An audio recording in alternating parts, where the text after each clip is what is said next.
river in the dark, it's raining in the park, but meantime, sound of the river, you stop and you hold everything. A band is blowing Dixie, double fall time.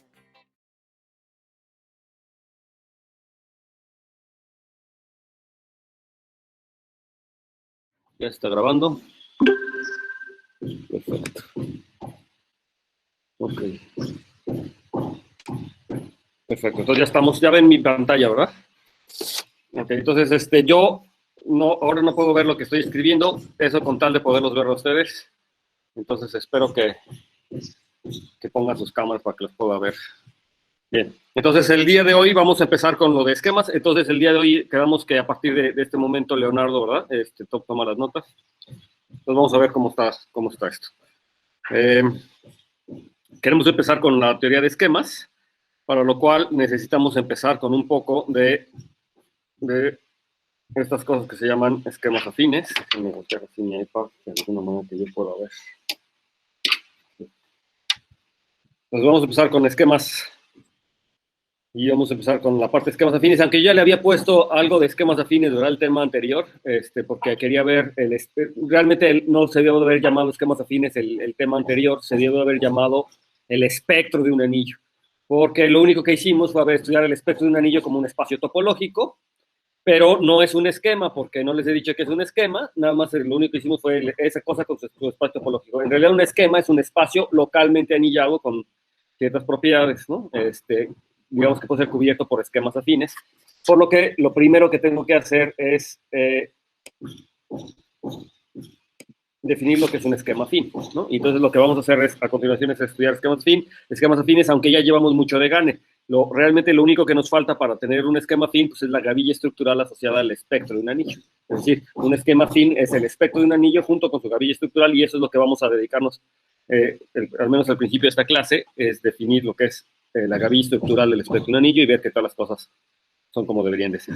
Entonces vamos a empezar como siempre con un anillo y ya sabemos que los anillos que consideramos son conmutativos y con uno.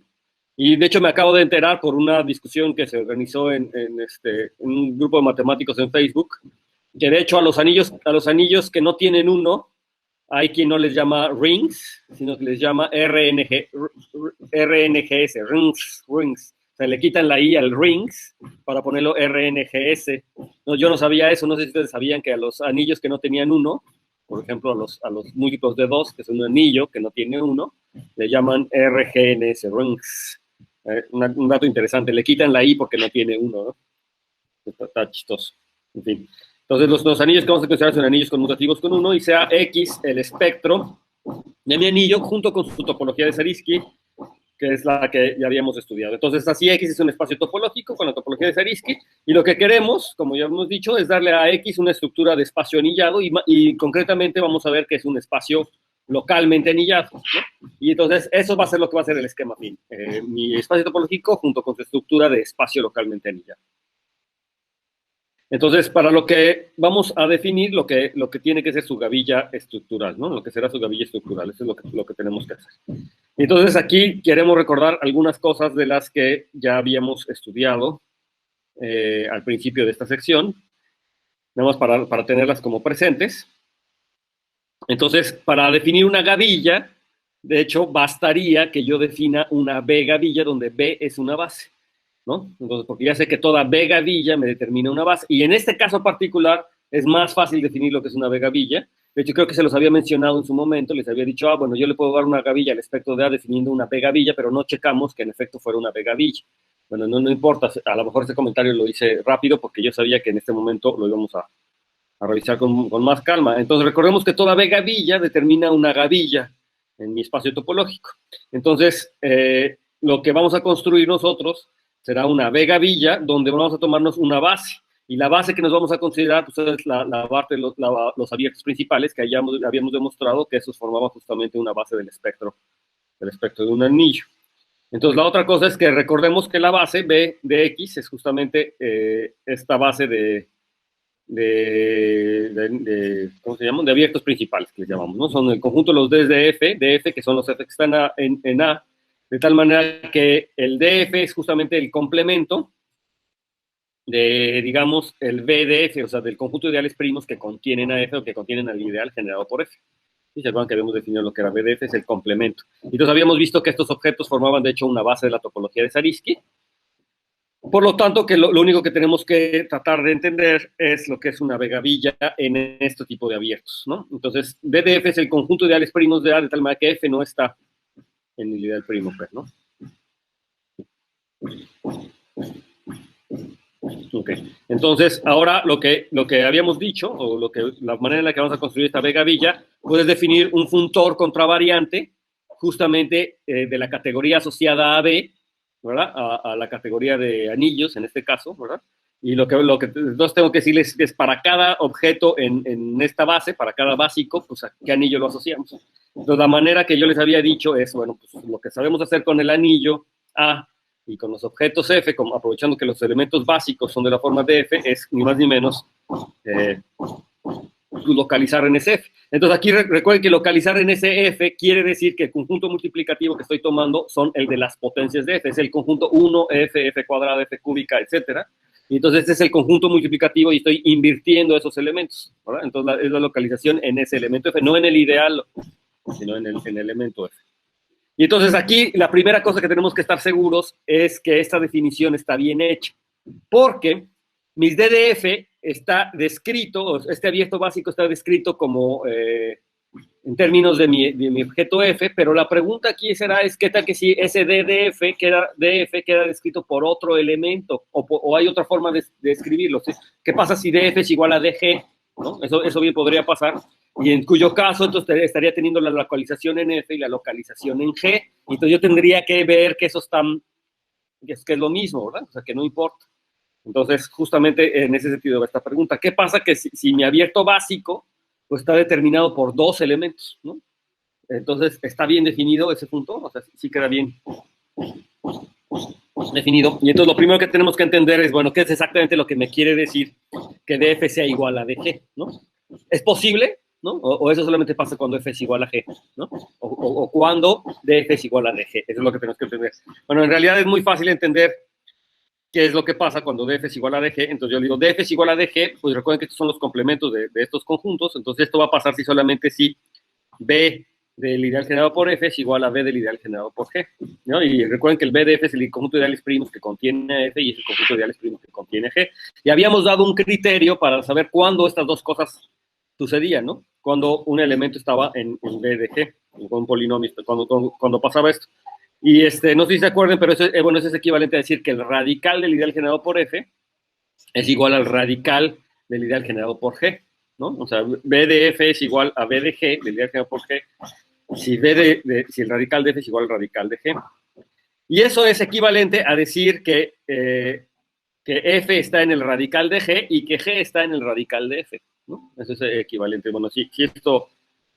creo que lo que habíamos dicho nosotros es que B de I es igual a B de J si solamente si I está en el radical de, o digo, si I está en el radical de J, una cosa así. Pero eso implica, de hecho, que el radical de I está dentro del radical de J. O sea, es un paso más adelante esta implicación. No me acuerdo si lo había mencionado explícitamente, pero bueno, si no lo mencioné explícitamente en su momento, yo creo que no les va a costar nada de trabajo realmente ver que en efecto esto que estoy diciendo aquí sí es eso. Es decir, si quieren lo marco de naranja para que lo verifiquen. Al menos una parte hicimos, o sea, lo que creo que hicimos fue que esto implicaría que el ideal de F está contenido en el radical de G, pero como el radical de G es un ideal radical, entonces el radical de F también debería estar ahí adentro. Entonces, eso sería la demostración. Bueno, y lo demás es eso. Entonces, que F esté en el radical de G, lo que quiere decir es que existe una potencia de F que está en el ideal generado por G. O sea, que existe una potencia de F que de tal manera que es un múltiplo de G y viceversa, ¿verdad? Que G esté en el radical de F quiere decir que existe una potencia de G que hace que es un múltiplo de F. Entonces yo tengo esas dos condiciones. Entonces ya se ve que esto no quiere decir que F sea igual a G, ¿verdad? O sea, hay casos en los que sí puede pasar. Es decir, en efecto sí puede pasar que este abierto básico quede descrito por dos elementos distintos, en cuyo caso, pues tendría que no está bien definido en principio esta pregavilla, porque estaría asociándole la localización en un elemento por un lado y la localización en un elemento por otro lado. Entonces es algo que nos molesta, a menos de que yo le logre demostrar que si ese es el caso, el AF es igual a la G, ¿no? O sea, si yo diga a decirle, no importa, en ese caso AF es igual a G. Y entonces justamente vamos a estudiar este lema, ¿no? Entonces, lo que me dice es que si F está contenido en el radical del ideal generado por G, entonces AG está contenido en AF, lo cual también es algo que me va a servir mucho posteriormente para definir los morfismos de restricción. Entonces vamos a hacerlo así. Bueno, luego les hago un comentario, pero por lo pronto vamos a analizar esto. Entonces el lema se entiende, ¿verdad? F está en el radical de G, esto implica que el AG, la localización de A en G, está dentro de la localización de A en F. Entonces, ¿cómo vamos a ver esto? Entonces, en efecto, entonces como F está en el radical de G, yo sé que lo que les había dicho, que existe una M mayor que 0, natural, de tal manera que F a la M está en el ideal generado por G, y eso quiere decir que pues, se vuelve un múltiplo de G, o sea que F a la M es igual a G por H. Y entonces una vez que yo tengo que F a la M es igual a G por H, lo que me gustaría ver es pasar a la localización en F. ¿Qué es lo que me quiere decir esta relación? Cuando la observo como una relación, digamos, en la localización del anillo A en el elemento F. Tiene que ser en el elemento F. Entonces yo lo que digo es que esto quiere decir, digamos, en el fondo lo que estoy pensando es que me paso dividiendo entre F a la M y voy a poder pasar dividiendo entre F a la M porque estoy justamente en la localización de F, entonces puedo dividir entre los elementos de F, o sea, entre las potencias de F. Entonces eso quisiera decir que el 1 es exactamente igual a G por H entre F a la M. Ahora, aquí no es realmente que estoy pasando dividiendo porque estoy cambiando de anillos, pero ya saben que la localización se comporta realmente como si estuviera yo en los racionales, es decir, que 1 sea igual a GH entre X a la F, eso quiere decir pues que justamente va a existir un elemento en el multiplicativo, o sea, un elemento una potencia de F, de tal manera que multiplicada por F me da G a la H, pero justamente es el 1, es decir, esta relación justamente me dice que estos dos objetos están relacionados en el anillo local, ¿verdad? Justamente lo que me dice que están relacionados en el anillo local, esta relación, ¿verdad? O sea, que estos estén relacionados o que estos sean iguales, quiere decir que los pares respectivos están relacionados, y esto es lo que me dice que en efecto sí están relacionados, ¿no? Cuando yo veo la relación de equivalencia que me determina la localización. Pero esto yo lo puedo escribir de manera conveniente, ¿verdad? Y decir, bueno, esto es G entre 1 por H entre F a la M. Todo esto sucede en el anillo local a F, ¿verdad? ¿Sí? Entonces yo lo puedo decir. Entonces lo que estoy diciendo es que realmente G, o G entre 1, o sea, si lo quiero pensar como G, o bien lo puedo pensar como G entre 1 en la localización, es una unidad en la localización, ¿verdad? Es invertible en la localización. Entonces el G entre 1 es una unidad en AF. ¿Sí les queda claro? Es lo que estoy diciendo porque le estoy mostrando exactamente que su inverso es H entre FM, ¿no? Su inverso es exactamente H entre FM. Pero entonces, si G es invertible, pero yo sé quién es el inverso de G, digamos, el inverso de G lo puedo denotar como por 1 entre G, si quieren, ¿no? Estoy haciendo a lo mejor un poquito de abuso de notación, pero bueno, el inverso de G lo denoto por 1 entre G, ¿no? Si yo lo denoto por 1 entre G, entonces esto tiene la característica, entonces, bueno, el inverso está ahí, entonces esto tiene la característica que los elementos de la forma A entre G a la N, que son los elementos que viven en A de G, digamos, los elementos en A de G, cualquier elemento en A de G se ve como de esta forma, A entre G a la N. Entonces, este A entre G a la N lo voy a poder escribir como A entre 1 por 1 entre G a la N, ¿de acuerdo? ¿Sí? Por las propiedades, y eso lo que quiere decir, pues que el A entre G está en F a la N, porque justamente este objeto que está aquí, este elemento que está aquí, pues es una potencia del inverso que está en A a la F, y este, pues por supuesto que está en A a la F, entonces este producto está en A a la F. ¿Sí? Y entonces lo que estaría viendo aquí es que A de G está contenido adentro de A sobre F. ¿Sí? ¿Alguna objeción?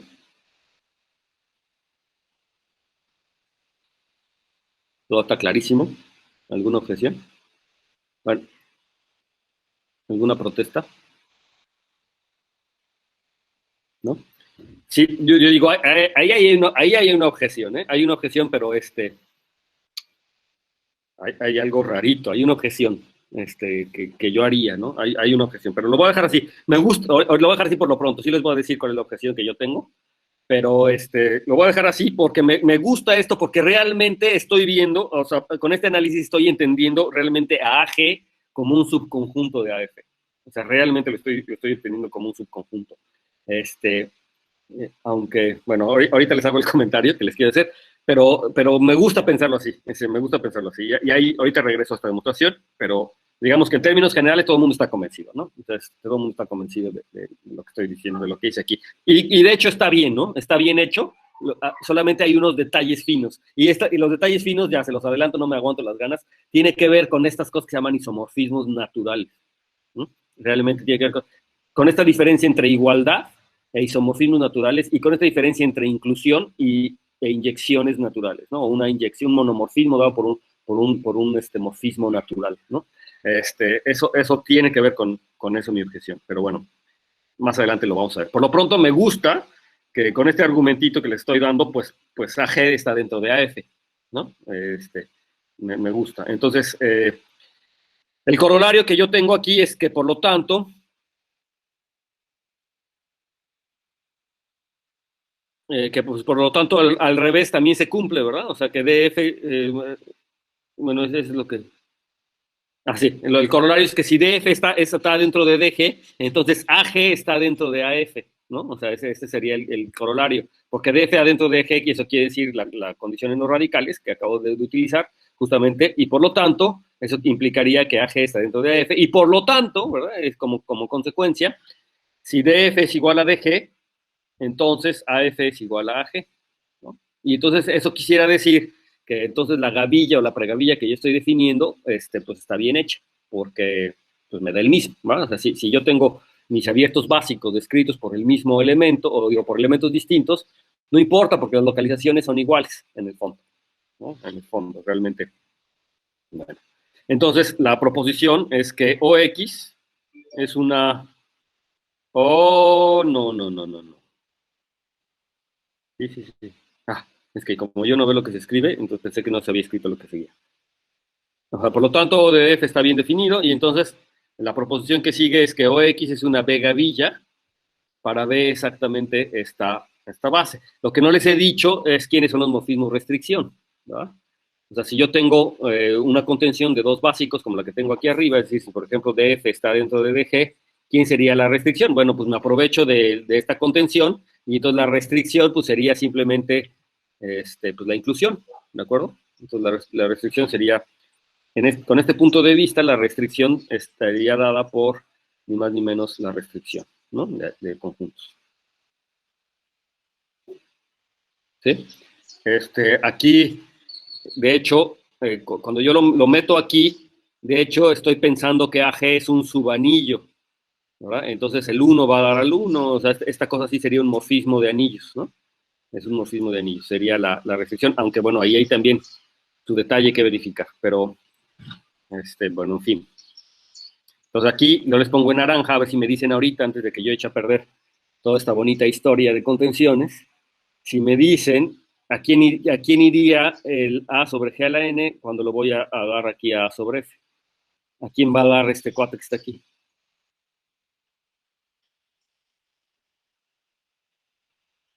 O sea, en principio, bueno, yo lo estaba diciendo, bueno, es la contención, ¿no? Pero bueno, A entre G a la N, pues lo quiero ver como un elemento en la localización de AF. Entonces, realmente lo tendría que expresar como alguien entre una potencia de F. ¿Quién es el alguien entre una potencia de F? Al que lo tendría que mandar.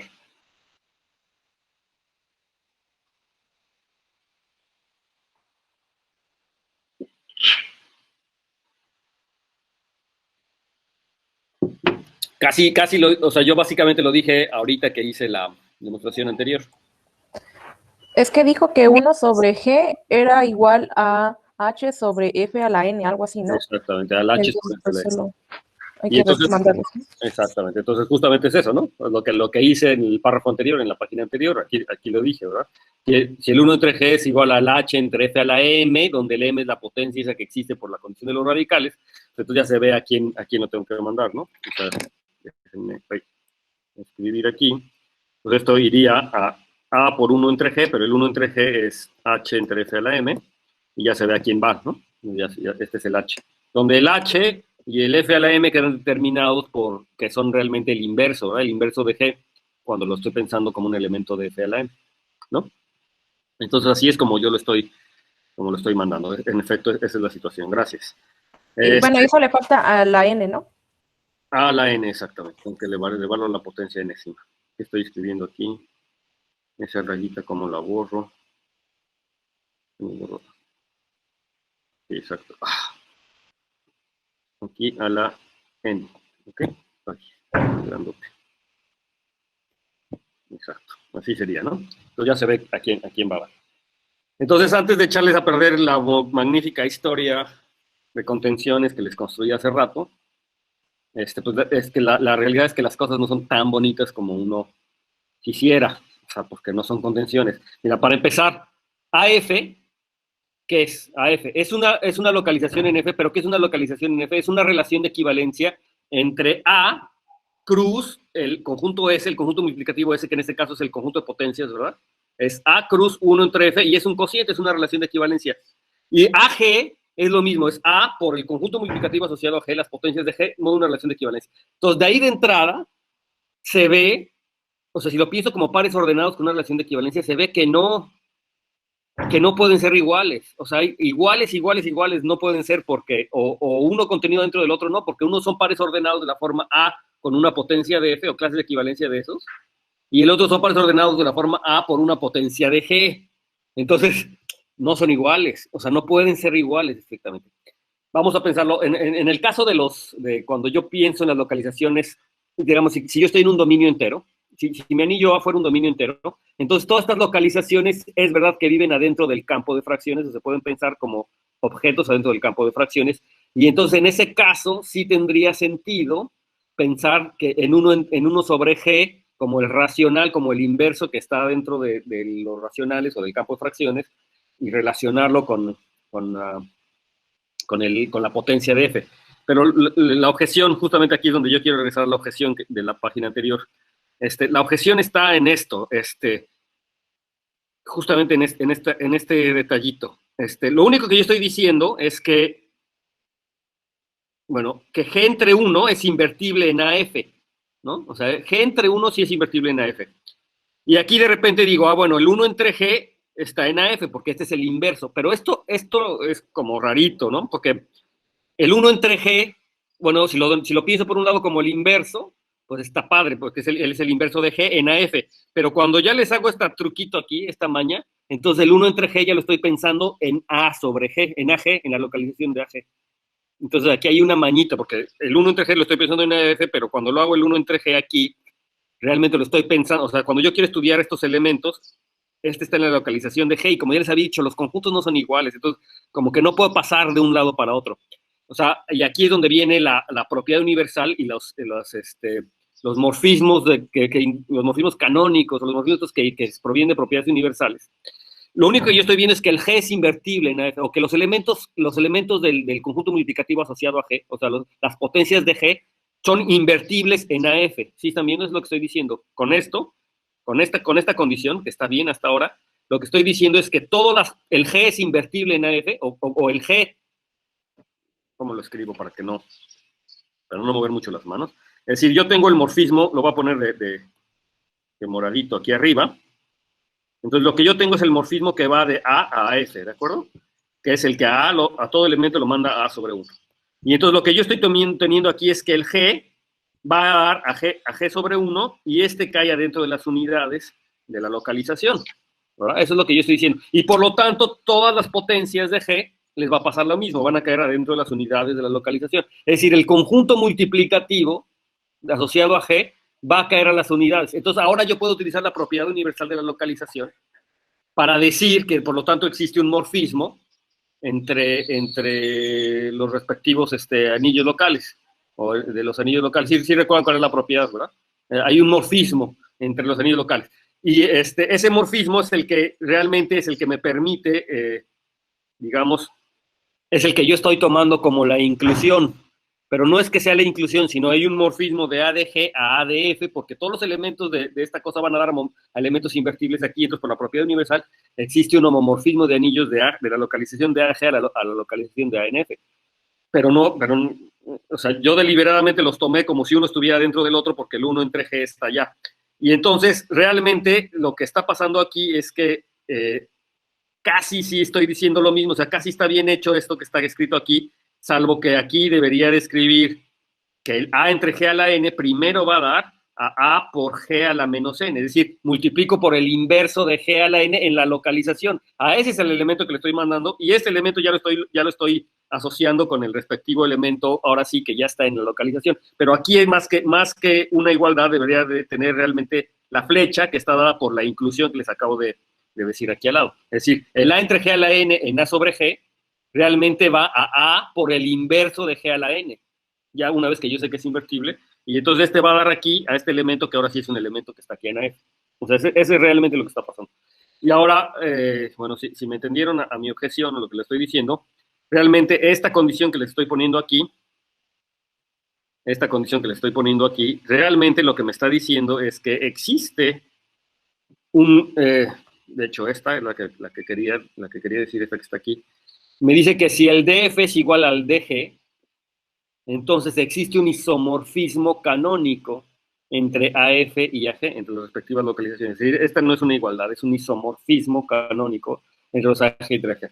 Pero deliberadamente lo estoy dejando así porque justamente muestra ese punto de que los isomorfismos canónicos son como igualdades, son realmente como igualdades. O sea, lo que yo hice hace ratito, parece muy, o sea, es muy inocente, es como muy natural, ¿no? En vez de tomarme el 1 entre G, ya sé que es el inverso de F, lo pienso como 1 entre G y entonces todos los elementos de la localización de G son estos, que es ese morfismo, pero realmente son como objetos en distintos mundos, porque uno son clases de equivalencia de A cruz, el conjunto multiplicativo por F, y otras clases de equivalencia de A cruz, el conjunto multiplicativo por G, que son conjuntos distintos, entonces no son iguales, como conjuntos no son iguales estrictamente, pero hay un isomorfismo, y ese isomorfismo es canónico, dado por las propiedades, al grado que me permite como identificarlos, me permite como verlos realmente como si fueran el mismo, o bien como ver que uno está dentro del otro en la condición del cuadrito primero, ¿no? O sea que aquí realmente yo podría pensar que uno está dentro del otro, salvo por esa identificación que estoy haciendo.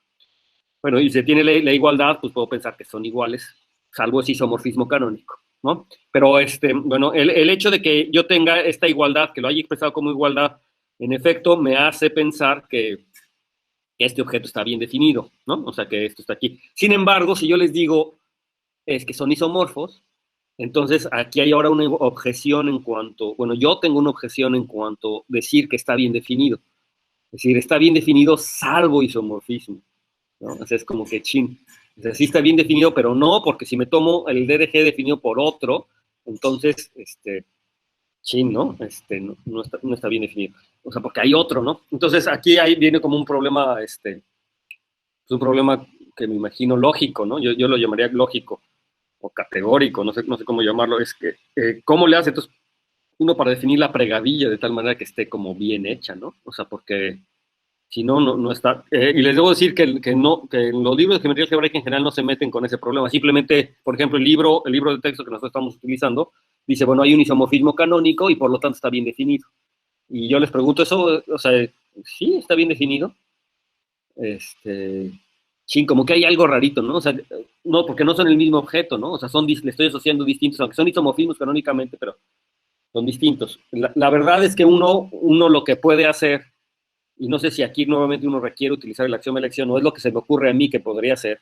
A lo mejor alguien que sepa más de lógica y de fundamentos de las matemáticas tiene una mejor idea, pero a mí lo que se me ocurre como un matemático que no se dedica a ese tipo de cosas, es que uno lo que sí puede hacer es agarrar un representante de cada clase de isomorfismo, que de hecho eso lo hacen muy seguido, ¿no? Dado una categoría que es muy grande, construye una categoría más pequeña, o no sé si son las que llaman categorías pequeñas, justamente escogiendo un elemento de cada clase de isomorfismo, y entonces lo escogen, entonces definen una subcategoría que está dada, subcategoría plena si quieren, está dada por escoger un elemento de cada clase de isomorfismo, y entonces ahora sí que ya escogí ese elemento de cada clase de isomorfismo, entonces ahora sí le asocio ese elemento, ¿no? Al DDF, pues le asocio ese elemento que escogí.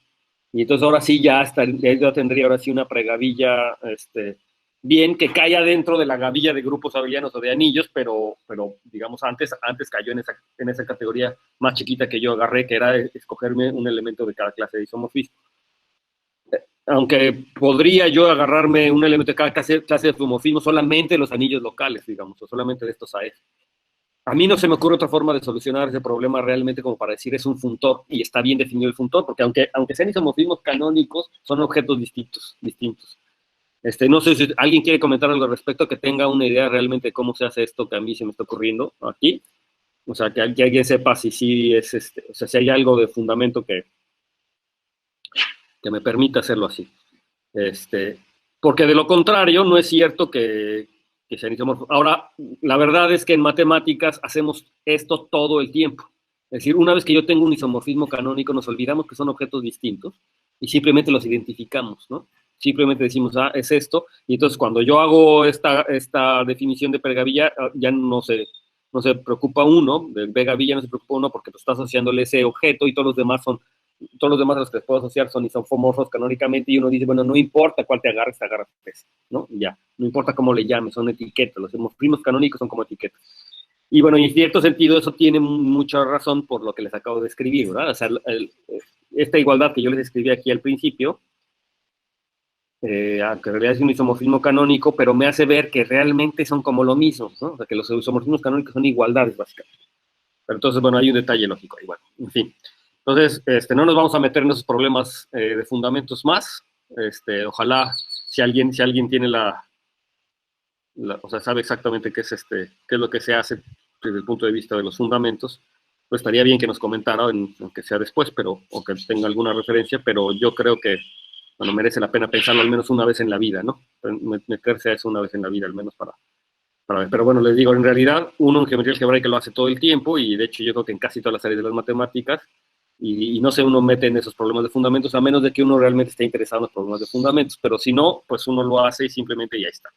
Entonces, bueno, ya sea que yo quiera pensar a estos morfismos como las inclusiones que yo les había dicho, que se determinaban de aquí, o dados estos morfismos por justamente multiplicar por este cuate, ¿verdad? El morfismo que está dado aquí, tal cual está descrito de esta forma. Pues las dos cosas están bien hechas. Es útil para la cabeza, yo creo que es útil psicológicamente pensar en estas inclusiones así, pero ya un poco más formalmente, pues quiere decir realmente que estoy tomando estos morfismos que van al inverso.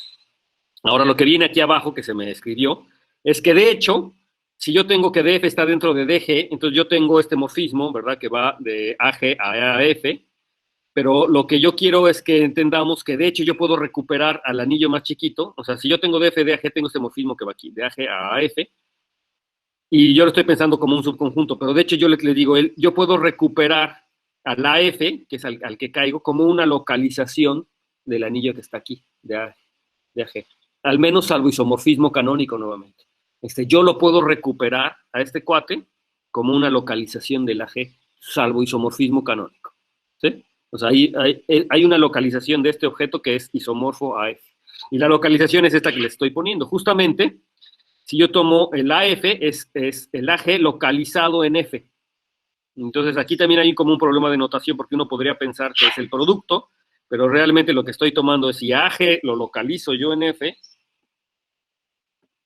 si AG lo localizo yo en F, entonces para eso a lo mejor conviene ponerle aquí un paréntesis. Y entonces, estrictamente, pues lo había escrito ahí arriba, ¿no? Aquí está aquí arriba. Si el AF es igual a AG localizado en el F entre 1, ¿sí? Es el AG localizado en el F entre 1. Esta localización me recupera el AF, ¿sí? Y entonces esto realmente lo vamos a escribir así, es el AG y luego lo localizo por el conjunto multiplicativo por F, porque si se fijan, el conjunto multiplicativo por F entre 1 realmente es el conjunto multiplicativo por F, salvo es la imagen, digamos, de este conjunto multiplicativo aquí. Entonces, o visto de otra forma, visto como álgebras, como localizaciones de álgebras, de álgebras, entonces yo estoy localizando AF en el conjunto multiplicativo AG, en el conjunto como álgebra, en el conjunto multiplicativo generado por F, ¿verdad? Como álgebras. Entonces aquí ya toma sentido esta notación que está aquí. Entonces sí es eso, que en realidad es igualito a esto que está aquí, ¿no? Como anillo. Entonces, eso también es algo interesante. Esto no sé si, creo que no lo hice porque creo que es un ejercicio fácil también, entonces por eso lo estoy poniendo aquí en naranja. Y entonces, de hecho, eso hace que el morfismo que va de AG a AF realmente es el morfismo de localización, ¿verdad? Es el morfismo de localización. Una vez que yo tengo que el AF es una localización de AG, entonces el morfismo que va de aquí para acá es el morfismo de localización. Y entonces esa es otra forma de entender justamente esa inclusión que yo les había dicho que tenía ahí arriba, pero que tiene una ventaja para cuando yo quiera ver ahora esto de que tengo una vegavilla, ¿no? Entonces, el morfismo de restricción realmente es el morfismo de localización, o lo pueden pensar como lo habíamos escrito aquí arriba, ¿no? O ya de plano, pues lo pueden pensar como la inclusión que está aquí. Digamos, insisto, que para la cabeza, o al menos para mí, para el cerebro, de repente es conveniente pensarlo de esta manera, como realmente que está contenido, y pensar que la restricción pues es el morfismo inclusión, pero el morfismo inclusión pues no es el morfismo inclusión realmente, sino es este morfismo, que resulta también ser el morfismo de localización, ¿no? Entre estas cosas, ¿sí?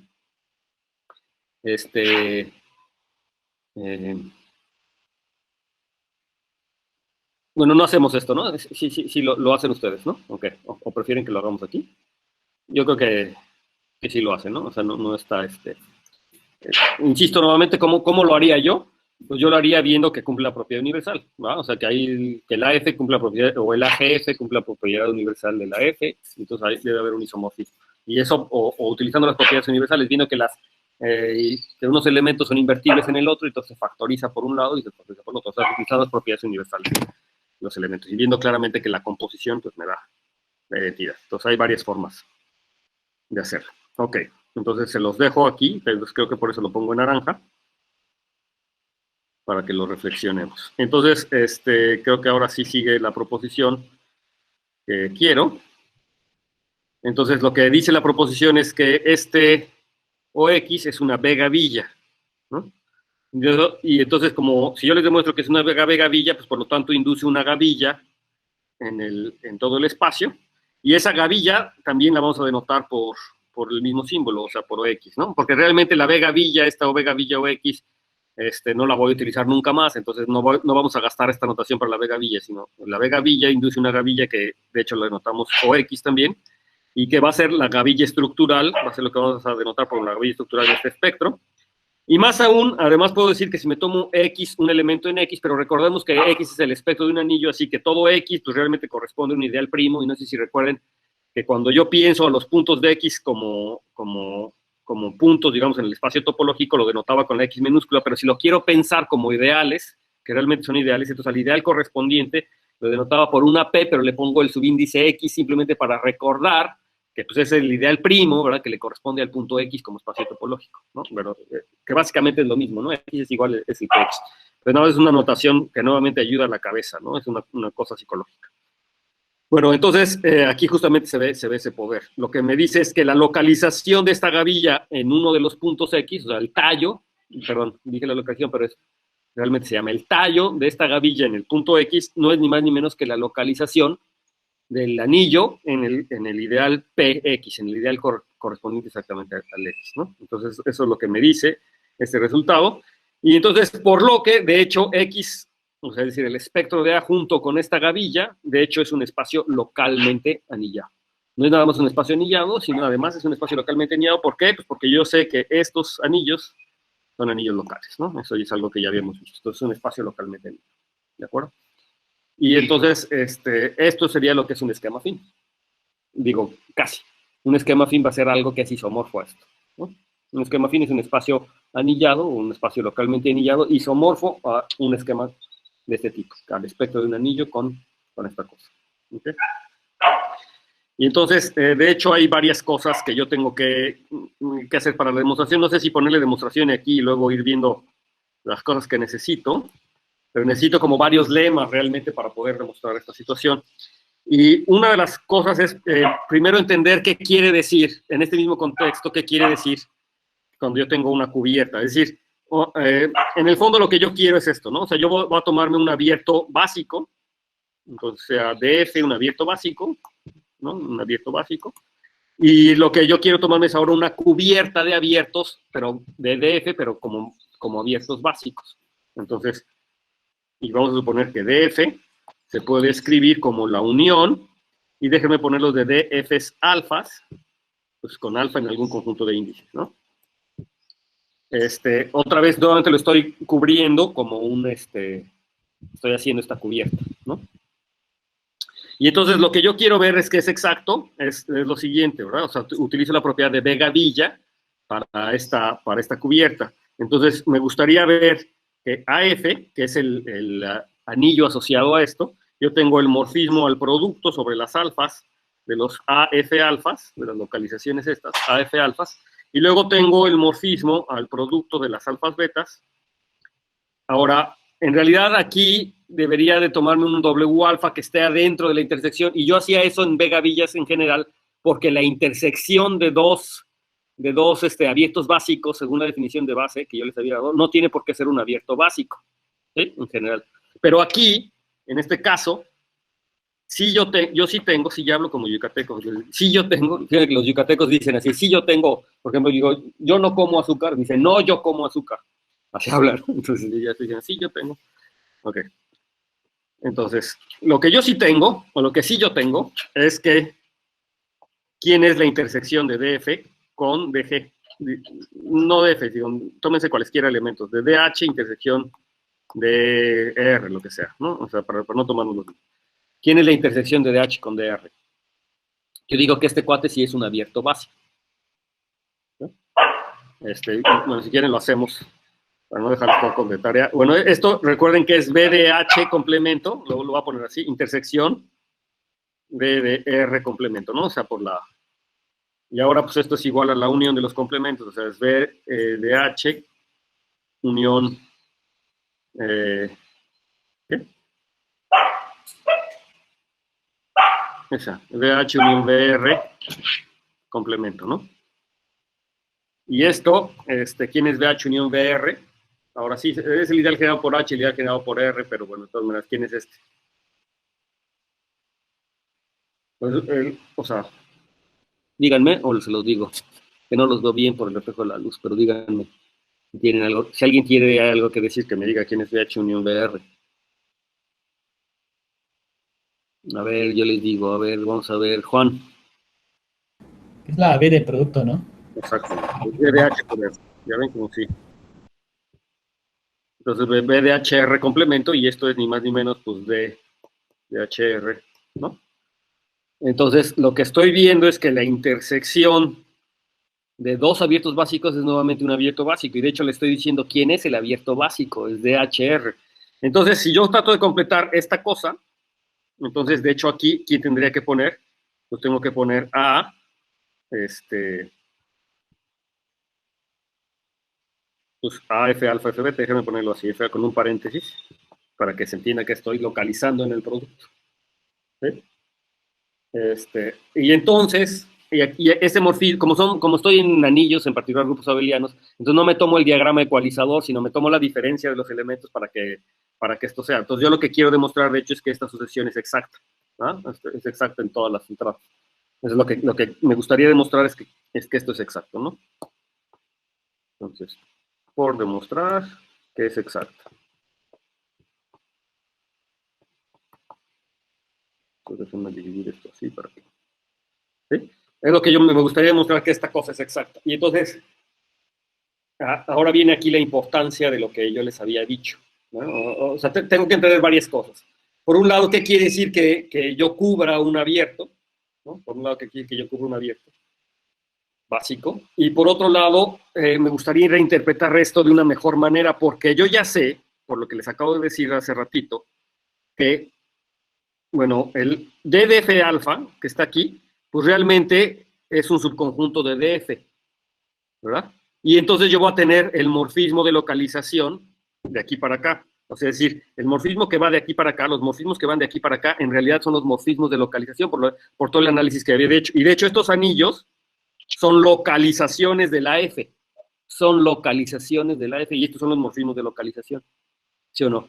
Es decir, en el fondo, lo voy a escribir aquí de una manera un poquito distinta. Lo que yo estoy haciendo es tomarme un anillo R, la F es un anillo R cualquiera, bueno, es un anillo R, es un anillo particular, no es cualquiera, es un anillo particular que es este, pero luego voy a tomarme el producto sobre ciertas localizaciones de este anillo, pero de este anillo, no del original, sino de este anillo. Y déjenme ponerlo así, son localizaciones de este anillo.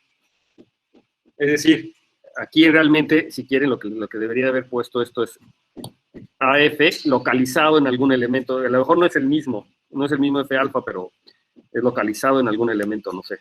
localizado en algún elemento F tilde alfa, no sé, lo estoy localizando en algún elemento. Porque estos son morfismos localizaciones, por lo que les había dicho.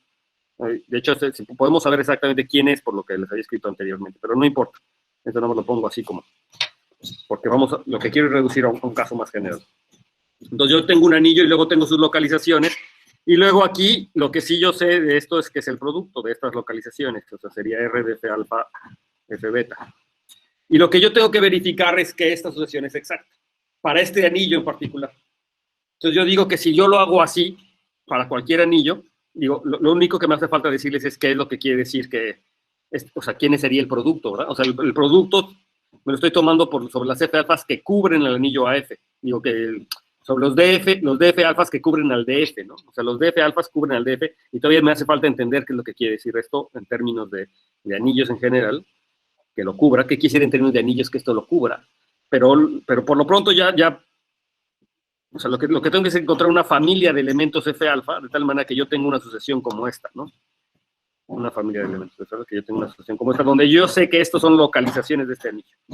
Entonces, si se fijan, esto me va a permitir, una vez que yo entienda esto de las cubrientes, de que lo cubra, me va a permitir hacerlo para el caso general o para el caso, nada más me tomo un anillo, me tomo los productos y me tomo localizaciones de este anillo y luego me tomo las otras localizaciones que son los productos que están aquí, ¿no?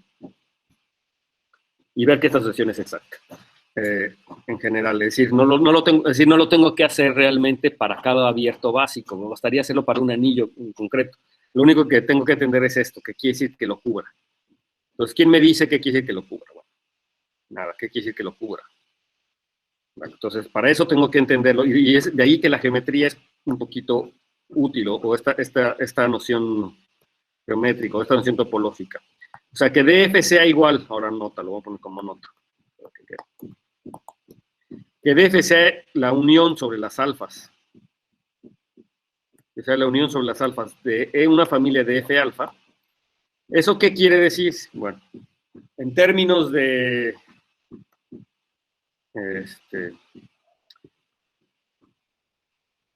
o sea, lo que quiero decir es que quién es quién es la unión de las DF alfas.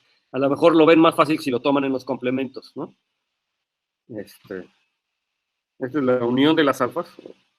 Lo voy a hacer así. Esta es la unión de las alfas de los Bs de F alfas complementos. Y la unión de ciertos complementos es ¿quién? Pues la intersección sobre las alfas de Bf alfa, pero complementos, eso ya me lo están diciendo. ¿Y esto quién es? ¿Quién es la intersección? ¿No es el producto? Sí, bueno, ¿quién es la intersección de los B de alfas? El B de la suma. Exacto, es el B de la suma. ¿Y quién es la suma? Pues es el ideal generado por las F alfas, ¿verdad? Lo voy a poner así. Ajá. O sea, la suma de las F alfas, en este caso, es el ideal generado por cada una de las F alfas. Complemento. O sea que esto me queda, pues ese, ¿no? Me queda ese complemento. Y entonces, que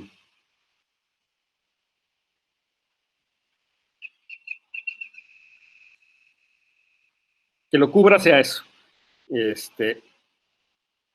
Ahora, como les dije, yo estoy pensando en un anillo local y qué quiere decir qué quiere decir esto en general si no me tomo el DF, si no me lo tomo para el anillo R. Es decir, sí, ahora, ¿qué quiere decir esto si me lo tomo para el espectro de R, ¿no? O sea, para el espectro de R quiere decir que sea una unión de Fs, de F alfas, ¿no? ¿Qué quiere decir eso? Bueno, o sea, para cualquier anillo que sea unión de abiertos básicos, para una cierta familia, que sea unión de abiertos básicos para una cierta familia, entonces esto lo que va a querer decir es que el espectro de R, ¿verdad?, es igual a justamente este complemento.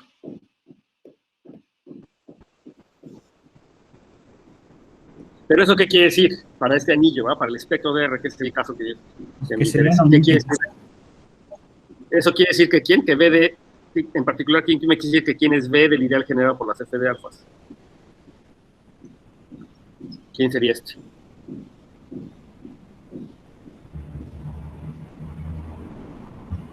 Es el vacío, ¿no? Pues si el complemento es el total, entonces este es el vacío. ¿Pero qué quiere decir que B de un ideal sea el vacío? El ideal contiene al 1. Exactamente, ¿verdad? Es decir, el conjunto de ideales primos, ver este ideal, o sea, yo sé que en geometría algebraica clásica a lo mejor tiene una idea distinta, ¿verdad? Pero no más para resaltar que estoy hablando de ideales primos. O sea, que el conjunto de ideales primos que contiene este ideal sea el vacío, quiere decir que el ideal generado por estas F alfas es el total, ¿no? Porque todo ideal, por el axioma de Zorn, por el lema de Zorn, el axioma de elección, todo ideal está dentro de un ideal maximal, entonces, para particular, todo ideal está dentro de un ideal, todo ideal no trivial, o sea, que no es el total, está dentro de un ideal maximal. Pero lo que le estoy diciendo aquí, que no hay ideal primo, que lo que contenga este ideal, eso solamente puede pasar si el ideal que está dentro, o sea, el ideal generado por las F de alfas, es el total. En otras palabras, que el 1 está allá adentro, ¿verdad? Esto pasa si solamente si el ideal generado por estas F alfas es igual al anillo R, y eso, pues eso quiere decir que el 1, ¿verdad? El 1 de R está dentro de este ideal. ¿De acuerdo? Entonces, fíjense, lo que estoy diciendo con esta cosa es que el espectro de R está cubierto por abiertos básicos. Eso implica que el ideal generado por los elementos que me generan esos abiertos básicos es el total, o contiene al 1, ¿de acuerdo? Y de hecho, sí, solo sí, de hecho no es difícil ver que el regreso también va, el regreso también se cumple, ¿no? Entonces, eso me está imponiendo una condición en los abiertos de la cubierta, particularmente cuando yo quiero centrarme en este punto de vista, ¿no? Que me tomo un anillo, me tomo estas localizaciones y me tomo esto. ¿Sí? La condición que me está diciendo en términos de álgebra conmutativo o en términos de anillo, la condición de Vega-Villa, lo que me está diciendo es que tengo una sucesión de este tipo entre anillos, donde estos anillos son localizaciones del primero, y donde estoy tomando un producto sobre una familia de elementos f de alfa, estoy localizando sobre una familia de elementos f de alfa, de tal manera que el ideal que me generan estos elementos f de alfa es el anillo total R. Entonces, la condición de Vega-Villa, o la condición de cubierta, ¿verdad?, se puede trasladar al álgebra como esta condición. Es decir, tengo una sucesión donde empiezo por un anillo, me tomo una familia de elementos en el anillo, de tal manera que el ideal generado por este anillo sea el total. Eso me determina este producto, me mando este producto y luego aquí me tomo las localizaciones o las localizaciones en el producto, eso no importa, una vez que tengo esta familia. Y entonces, esta condición en álgebra conmutativa, ver que esta sucesión sea exacta, es equivalente a decir que mi familia sea una Vega-Villa.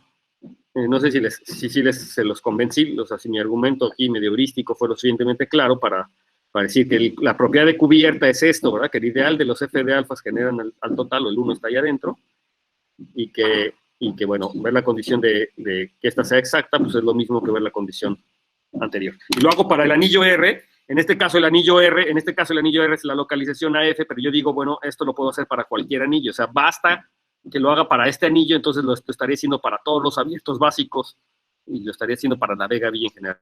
Entonces, con todo esto de choro que le estoy diciendo, lo que quiero decir es que me basta considerar este caso, es decir, tomarme un anillo R, conmutativo con 1, y una familia de elementos F alfa en R, de tal manera que el ideal que genere esa familia sea el ideal R, sea el total o que contenga el 1, y entonces construir esta sucesión y ver que esta sucesión es exacta. Si yo logro hacer eso, entonces ya demostré que es una Vega-Villa. ¿Sí? Entonces lo pude reducir al caso de un anillo o al caso global, digamos, al caso de secciones globales, ¿no? Básicamente, lo estoy reduciendo al caso de secciones globales. En otras palabras, bastaba ver que el abierto U con el que yo inicio, y para ver esta condición de Vega-Villa, lo hacía con el abierto total, con el X total, ¿no? Porque en este caso me da el anillo y entonces yo podría tener esta situación. ¿Sí o no? ¿Sí los convencí de eso o no? O sea, que basta ver esta sucesión para un anillo, no para la localización del anillo, sino para un anillo cualquiera, con la condición de que estas localizaciones de este anillo estén hechas en elementos cuyo ideal me genera todo el anillo. Y ya me tomo la localización. ¿Sí o no?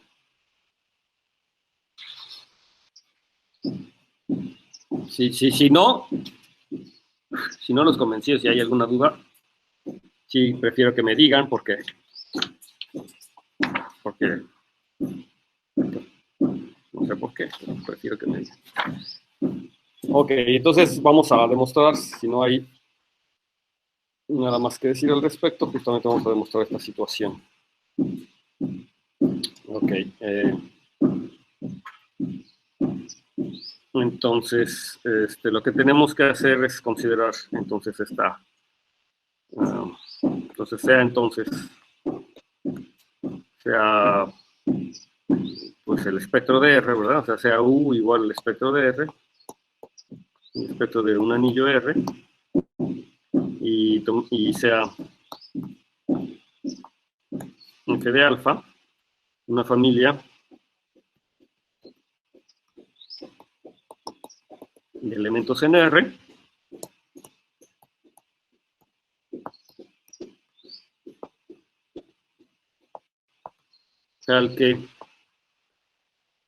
de tal manera que el ideal generado por los F alfa, ¿verdad?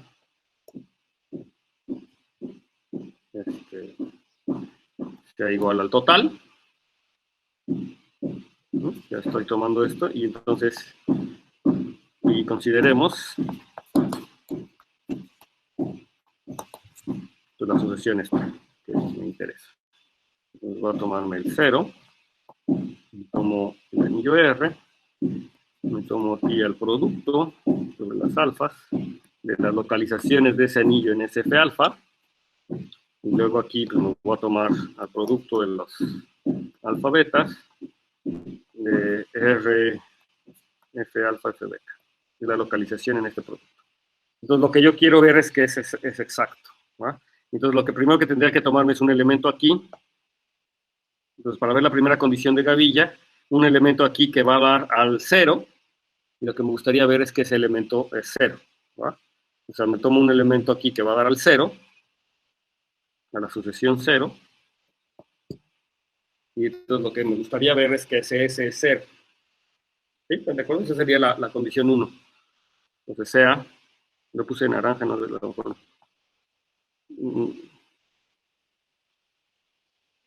O sea, lo que estoy diciendo, por favor. O sea, S en R, tal que la localización de S en esta familia es igual al 0 para todo alfa. Eso es lo que estoy diciendo.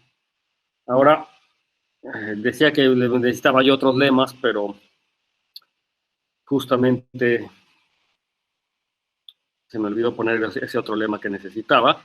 Y el otro lema, antes de esto, que necesito demostrarles es que, sí, bueno, lema, es que de hecho el espectro de un anillo es un espacio casi compacto. Entonces, así lo voy a poner, el espectro de R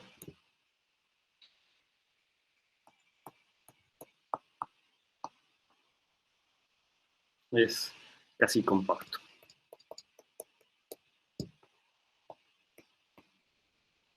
Y ahorita van a ver por qué esto es importante. Entonces, casi compacto quiere decir que es compacto, pero realmente lo único que no estoy considerando es que sea Hausdorff. Y esto es porque en los topólogos creo que consideran a los espacios compactos, los consideran como con la propiedad de las cubiertas abiertas, o sea que toda cubierta abierta tiene una subcubierta finita, más Hausdorff. Entonces, casi compacto es solamente la propiedad de la cubierta finita, es decir, que dada cualquier cubierta del espacio topológico tiene una subcubierta finita. Eso es casi compacto en geometría algebraica. ¿Sí?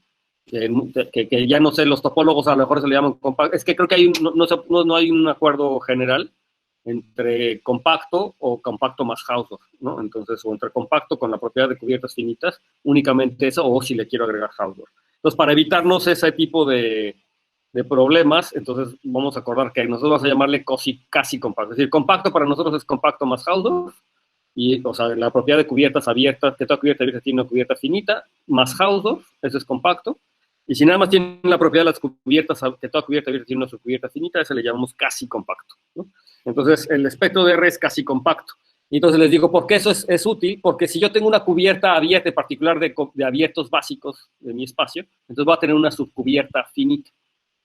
¿De acuerdo? Entonces voy a poder cubrir a mi espacio con una cubierta finita, y eso quiere decir que existe un número finito de estos Fs alfas que generan al ideal total, ¿verdad? Que generan al ideal total. Lo que pasa es que yo no sé que mi anillo R sea neteriano, ¿no? Si mi anillo fuera neteriano, entonces el ideal de las F alfa siempre es finito. Pero si mi anillo no es neteriano, entonces de todas maneras va a haber un número, si tengo una cubierta, va a haber un número finito de estas F alfas que me generan al total por esta casi compacidad, ¿no? Sí, a pesar de que sea o no neteriano. ¿Sí o no?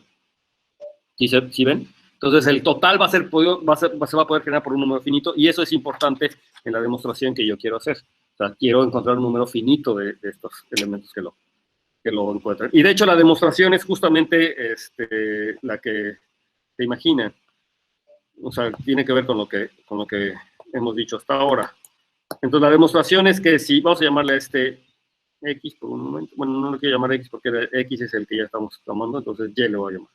Entonces, si Y es igual a la unión de ciertos abiertos, U, digamos, UI, con I una familia de índices, entonces, con UI abiertos,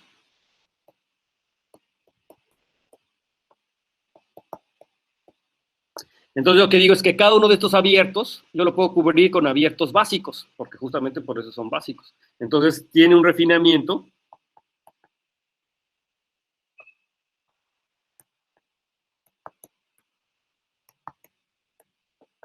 De hecho, si yo cubro a cada uno de estos abiertos con abiertos básicos, tiene un refinamiento de la forma Y es igual a la unión, ahora pues, para cierto conjunto de índices que posiblemente sea mayor, porque cada uno de estos lo estoy cubriendo, pues unos de F alfa, ¿verdad? Donde cada uno de estos de F alfas está dentro de uno de estos abiertos básicos. O sea, justamente me tomo cada uno de estos abiertos básicos, lo cubro con cada uno de estos abiertos sub lo cubro con básicos, y entonces me tomo toda esa familia y esa familia cubre. Entonces, todo este Y puede ser cubierto con estos abiertos básicos con la propiedad que el de F alfa está adentro de un abierto ese UI para algún I, ¿no? Entonces, si yo les demuestro que aquí tengo una cubierta finita, pues entonces en particular la original también la puedo cubrir con abiertos finitos, ¿verdad? ¿Sí? Entonces basta demostrar que esta es finita. Entonces basta demostrar que hay una subcubierta finita. Que esta tiene una subcubierta finita.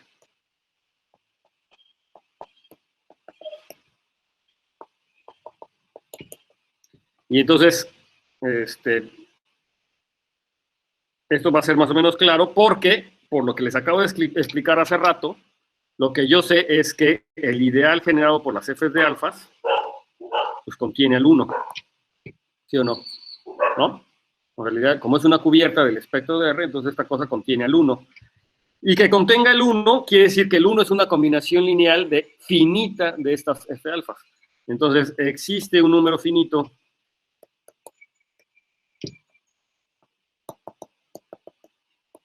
de las F alfas, o sea, un número finito de las alfas, no sé cómo ponerlo de alfas, tal que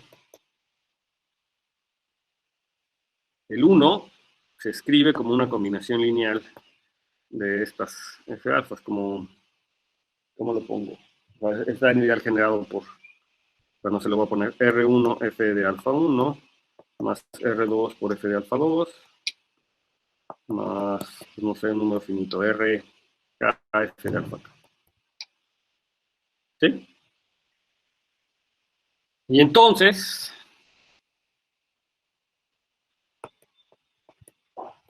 como el ideal generado por estas números finitos, F de alfa 1, F de alfa 2, F de alfa K, ¿verdad? Este ideal contiene al 1, entonces este ideal es el R, nada más de un número finito, y eso quiere decir que por lo tanto el espectro de R, que es el Y, ¿verdad? Que le había llamado Y, pues es de hecho la unión de estos Ds de F alfa I, con I desde 1 hasta K, como lo había dicho, ¿no? Es decir, que el Y es una cubierta finita, el Y se puede cubrir solamente con una cubierta y por supuesto es una subcubierta y es finita, ¿no? Entonces, pues esto terminaría la demostración. Entonces, toda cubierta de objetos básicos se puede cubrir con una finita y además está interesante esta demostración porque me dice quién es la cubierta finita, ¿verdad? La cubierta finita es pues, los elementos que me generan al 1. Y esto está interesante porque van a ver, como vamos a ver, es el equivalente en geometría algebraica de lo que es una partición de la unidad, básicamente. O sea, el 1 lo pueda generar por un número finito de elementos de esta forma, es lo que me va a permitir hacer esto. Bueno, muy bien. Ahora sí, ya tengo eso y ahora sí ya puedo regresar a la demostración. Entonces, fíjense que nos habíamos quedado en la demostración. En la demostración nos habíamos quedado que me tomaba un elemento SNR de tal manera que las localizaciones en estos cuates son 0 para todo alfa. ¿Sí? Pero entonces, en particular, pues puedo considerar un número finito, de hecho, los números finitos de las F alfas que cumplen con esta propiedad, ¿no? ¿Sí? Entonces, si yo continúo aquí con esta demostración aquí, entonces lo que voy a decir es que existe un número finito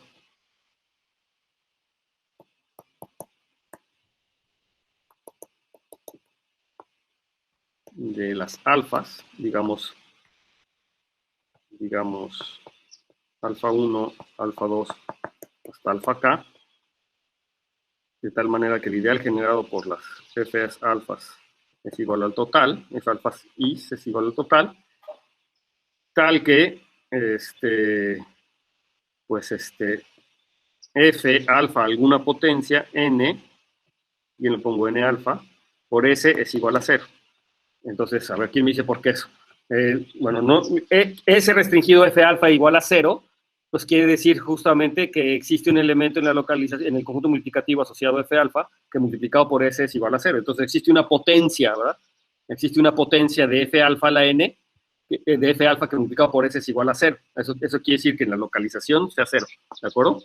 Que en la localización esto sea 0, que cuando me fijo en la localización sea 0, quiere decir que existe esta potencia. Pero de una vez les digo, existe un número finito de elementos que generan el R de tal manera que esto pasa. Y de hecho podría tomarme, como es un número finito de elementos, la ventaja que es un número finito de elementos, pues lo que me dice es que de hecho podría tomarme un n que funcione para todos. O sea, si n es igual al máximo de estas n alfas,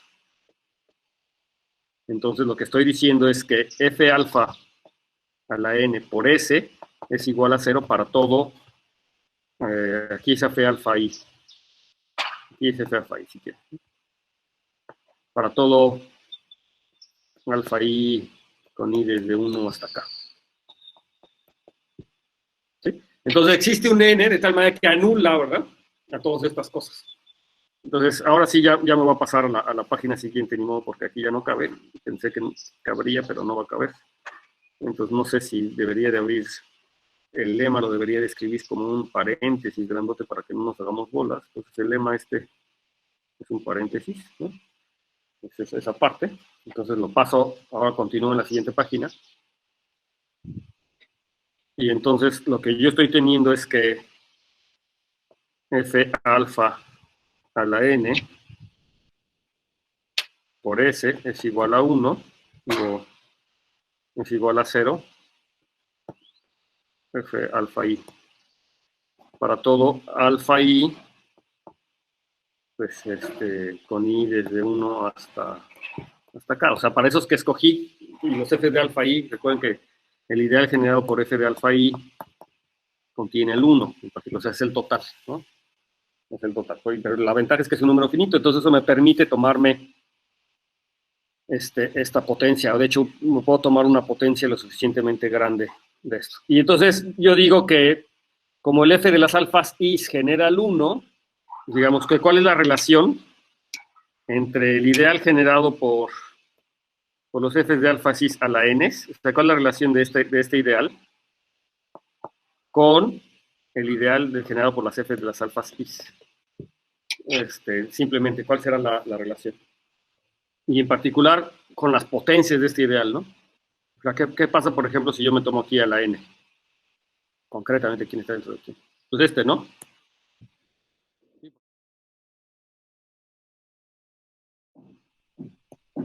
Aquí, ¿no? El 1 se puede escribir como una suma finita. Entonces, si yo elevo a la n, dices esto. Ah, claro.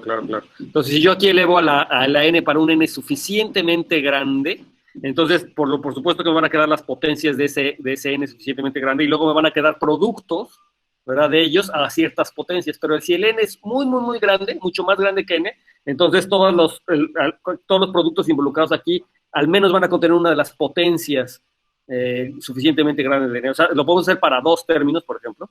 Si yo me tomo dos términos, entonces siempre puedo escoger aquí una potencia suficientemente grande que todos los productos tengan eso. Y entonces eso quiere decir que el 1 también estaría en las potencias en ideal generado por las Fn.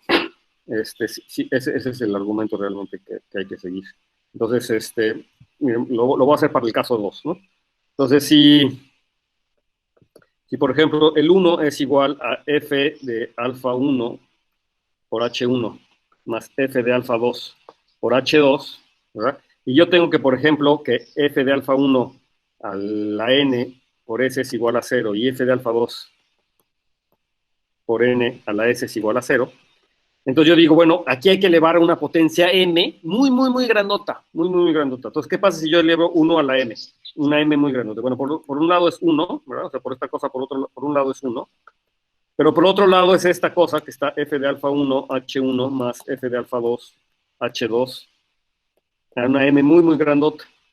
Y entonces esto me va a quedar pues un f de alfa 1 a la m por h1 a la m, si quieren, más f de alfa 2 a la m por h2 a la m, más los términos cruzados, ¿verdad? Pero los términos cruzados van a aparecer, por ejemplo, el f de alfa 1 a la m menos un k o menos un j por f de alfa 2 a la j, ¿verdad? Van a aparecer estas cosas y van a aparecer sumas de estas cosas multiplicadas por algunos coeficientes aquí, no sé quién, no me importa quién. Van a aparecer estas sumas sobre las j, ¿verdad? Eso es lo importante. Entonces, si el m es muy, muy grande, yo siempre puedo hacer que m menos j o j, o sea, si el m es muy grande, si el m es mucho, mucho más grande que n, entonces siempre yo puedo hacer que m menos j o j sean mayores que el n. ¿Sí les queda claro, no? O sea, si el m es muy, muy grande, por ejemplo, 800,000 veces más grande que n, entonces el m menos j pues va a ser más grande que n. Y justamente cuando el j vaya bajando, o sea, el j vaya creciendo y el m menos j lo vaya disminuyendo, en ese momento el j se hace más grande. En el caso de 2 es muy fácil encontrar quién tiene que ser el m, ¿no?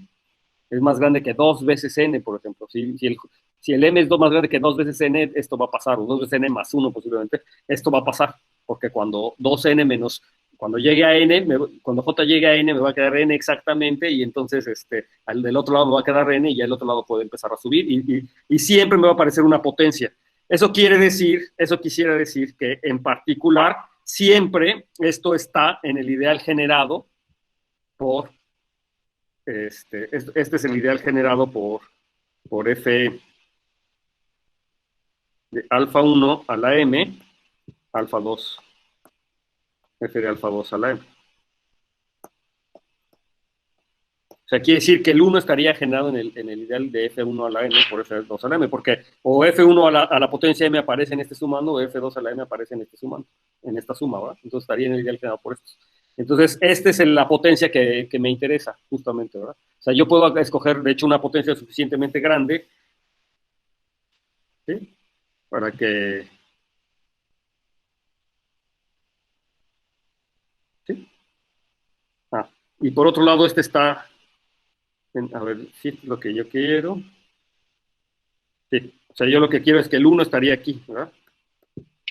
El 1 estaría aquí. Y entonces ahora sí ya podría aplicar el criterio de la esta, ¿verdad? O sea, si S a la N, si F por S a la N, si S, o sea, si F a la N por S es igual a 0, entonces también F alfa I. Entonces F alfa I por M, porque el M es más grande que N, por S también es igual a 0. ¿Sí? Eso también pasa, porque el M es más grande. Y entonces, en particular, pues yo estaría teniendo ahora sí lo de la participación de la unidad, que el 1 es igual a F alfa 1 de M por H1 más F de alfa 2 por M de un H2. Y si multiplico ahora sí por S, pues me queda que S es igual a la multiplicación de S por esto, y que por lo tanto S es igual a 0, ¿no? O sea, para el caso de 2, sí es igual, pero yo digo que para el caso que yo tengo más, siempre y cuando sea un número finito, siempre puedo escoger ese m lo suficientemente grande para que esto pase. El m, ¿qué tan grande lo tengo que agarrar? Pues en el caso de 2 era más grande que 2 a la n, o 2 a la n menos 1. De hecho, que estaba haciendo el argumento es 2 a n menos 1. pero cuando es más de 2 elementos, más de 3 elementos, pues tengo que agarrarme más que el promedio de ellos, más 1, algo así, para garantizar que siempre exista una potencia. Y la cosa es que si es suficientemente grande, siempre lo voy a poder hacer. Y entonces esto acabaría el argumento. No es entonces así como yo lo había escrito tal cual, ¿verdad? O sea, esto no es cierto. Esto que está aquí no es cierto. O sea, esto no es cierto. No ese es el argumento, que es el argumento que yo había pensado. Pero finalmente sí voy a poder hacer para un n suficientemente grande, aquí en vez de este n, pues más bien me voy a tener que tomar un m suficientemente grande, con m bastante grande que n, bastante grande que n, entonces voy a poder encontrar esta situación. ¿Sí? Creo que sí, ¿no? Sí se convencieron ahora. Edgar, que era quien tenía la objeción. Sí, pues de hecho tendrías la contención esa que tachaste al revés para el M suficientemente grande. Exacto, para el M suficientemente grande. Tendría la contención al revés, exactamente, ¿no? Aquí para el M suficientemente grande. En fin. Entonces, bueno, eso demuestra que el S es igual a 0. Entonces, en particular, estoy ahora demostrando la inyectividad aquí, que es el primer axioma de Gavilla, ¿no? Entonces, ya son las 10:50. Bueno, ahora hay que demostrar el segundo axioma de Gavilla, que es el de la soproyectividad. Digo, no el de las proyectividades, sino el de la exactitud en el segundo elemento. No el de las proyectividades, la exactitud en el segundo elemento. Y bueno, yo digo que es más o menos igual, más o menos parecido a todo mundo. Bueno, lo retomamos la siguiente clase. ¿Okay? Bueno, ¿alguna duda? ¿Algún otro comentario?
Darling, all I ever wanted was for you to understand.